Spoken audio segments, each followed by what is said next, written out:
Hi పిల్లలు, ఎలా ఉన్నారు? అందరూ బాగున్నారా? నేను కూడా బాగున్నా. ఈరోజు మీకు ఒక కథ చెప్తా. ఈ కథ నాకు మా ఫ్రెండ్ చెప్పింది. నాకు చాలా మంచిగా అనిపించింది. అందుకే మీతో కూడా షేర్ చేస్తున్నాను పిల్లలు. ఓకేనా? ఇది ఒక బర్డ్స్కి సంబంధించిన కథ అన్నమాట. ఒక పిచ్చుక ఒక కాకి చాలా ఫ్రెండ్షిప్గా ఉంటాయి పిల్లలు. ఏం జరిగిందంటే ఈ పిచ్చుక వచ్చి కట్టె పుల్లలన్నీ తీసుకొని దాని ఇల్లుని కట్టుకుంటుంది.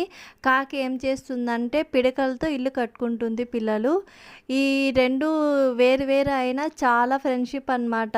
చాలా ఎక్కడికి వెళ్ళినా కలిసి వెళ్ళడం, కలిసి మాట్లాడుకోవడం ఇవి చాలా స్నేహంగా ఉండేటన్నమాట.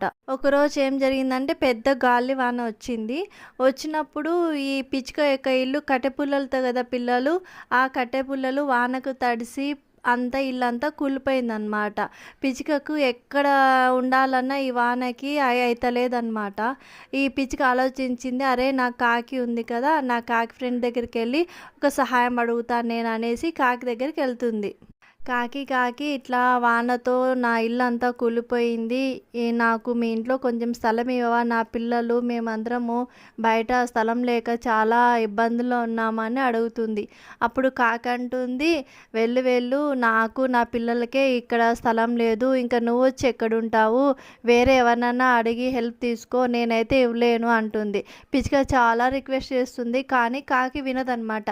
సరే అని ఇంకా ఇది వెళ్ళి ఏం చేయాలో తెలియక బర్డ్స్ అందరికీ పక్షిరాజు ఉంటారనమాట.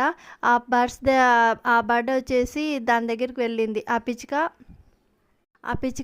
పక్షిరాజు దగ్గరికి వెళ్ళినప్పుడు, పక్షిరాజా నాకు ఇలా ఉంది, ఇన్ని రోజులు నేను కాకితో ఫ్రెండ్షిప్ చేసిన, అది కొంచెం కూడా నాకు సహాయం చేస్తలేదు, నాకు ఏదో ఒక దారి చూపవా అని దాన్ని వేడుకుంటుంది.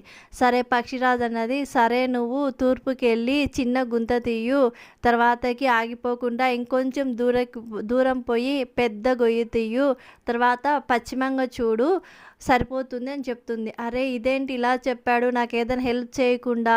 సరే ఇంకా నాకు వేరే దారి కూడా లేదు కదా, సరే తను చెప్పింది చేద్దామనేసి ఈ పిచ్చుక ఏం చేస్తుందంటే తూర్పుగా వెళ్ళి చిన్న గొయ్యి తీస్తుంది. అప్పుడు చిన్న బంగారం దొరుకుతుంది. ఇంకొంచెం ముందుకు పోయి పెద్ద గొయ్యి తీస్తుంది, పెద్ద బంగారం దొరుకుతుందన్నమాట. ఈ బంగారం ఎందుకు, సరేలే ఉండు, పశ్చిమంగా చూడమన్నాడు కదా అని పశ్చిమంగా చూస్తుంది. అప్పుడు ఆ పిచ్చుకకి ఒక మేడల ఇల్లు కనిపిస్తుందన్నమాట.